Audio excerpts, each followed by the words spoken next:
discípulos de Jesus. Jesus veio a este mundo para fazer discípulos e, através dos discípulos, fazer outros discípulos. Então, todos nós somos chamados a ser discípulos. E, através de nós sermos discípulos, nós se tornarmos discípulos, nós temos que fazer outros discípulos. Porque uma das últimas palavras do Senhor Jesus Cristo, na sua ascensão, naquele dia maravilhoso, que ele foi levado ao céu, né? Ele disse: eu irei, mas deixarei o Consolador, e ide por todo o mundo e fazei discípulos a todas as nações. Então todos nós somos chamados a ser discípulos e a fazer discípulos. Amém? Você está dizendo amém? Glória a Deus. Então, como eu posso me tornar discípulo? Porque muitas das vezes há muitas pessoas dentro da igreja que não estão sendo discípulos de Deus. Amém? Então, se nós estamos influenciando, nós estamos fazendo discípulos. Se nós estamos numa igreja sendo filhos, sendo discípulos, sendo influenciando a outros, nós estamos fazendo discípulos. Agora, se nós estamos na igreja e não estamos influenciando, não está causando nada na vida do outro, então nós temos que rever, é verdade, os nossos valores. Amém? Igreja, vamos lá no livro de Mateus, capítulo 9, versículo do 35 ao 38, eu quero estar recitando. Se a igreja tem o costume de ficar de pé para ler a palavra, fique de pé. Se tem o costume de ficar sentado, né, que o costume da igreja possa ser, né, respeitado. Amém? Diz assim no livro de Mateus, capítulo 9: Jesus ia por toda parte fazendo o bem. E ele diz: a seara e os seus trabalhadores.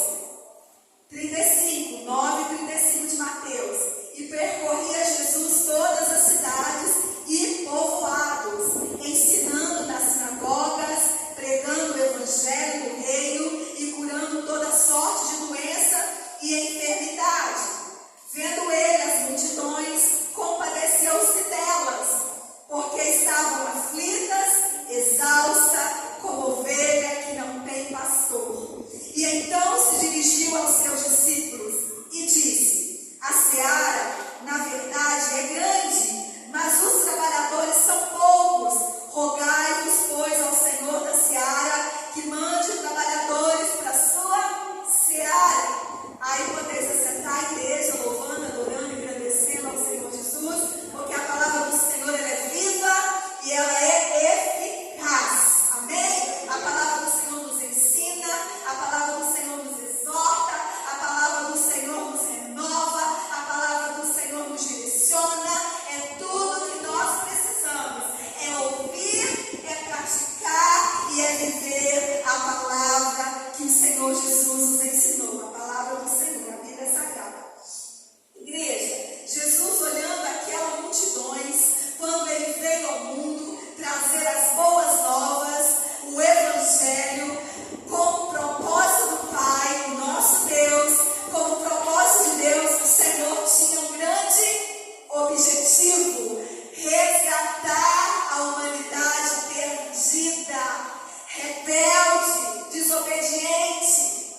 Porque o primeiro plano era ali Adão e Eva no jardim, mas por causa da desobediência, o Senhor Jesus na história, né, em toda a história do Antigo Testamento, o Senhor Jesus Cristo usando de estratégia como Pai, né, de todas as formas, trazendo estratégia para resgatar ao teu filho, a nós, né, resgatá-lo novamente, a natureza perdida.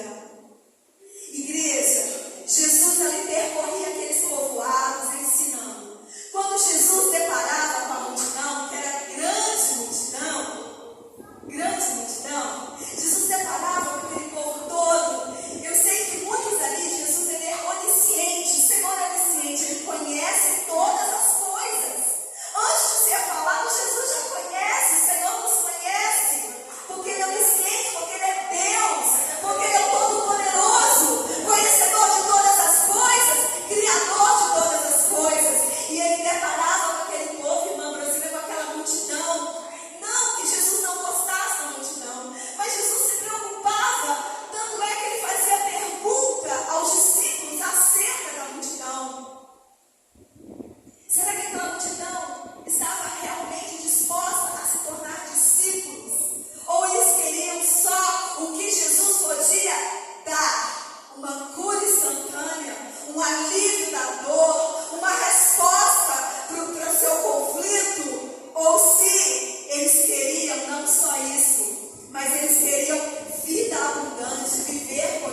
realmente estava disposta a se tornar discípulo. Porque a princípio Jesus chama como seguidor, siga-me. Mas vai chegar um momento que você tem que pegar o ensinamento que ele tem te dado nessa caminhada e tem que praticar, tem que viver e ensinar a outros essa prática.